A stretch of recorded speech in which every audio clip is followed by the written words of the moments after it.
Hi guys, good evening. So, 6 p.m. na ng gabi guys. So, andito kami sa Boracay. Ang ganda pa rin pala ng Boracay.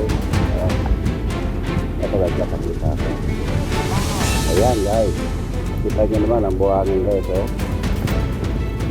Sisi ng silo. Beautiful. Diba? Dito pa sa tukal.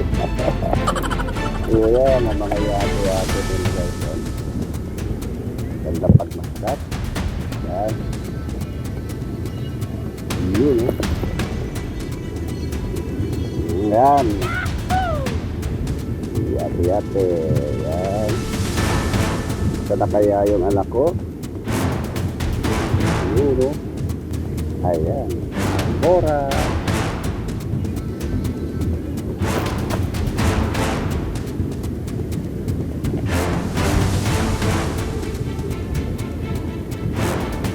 Yoga.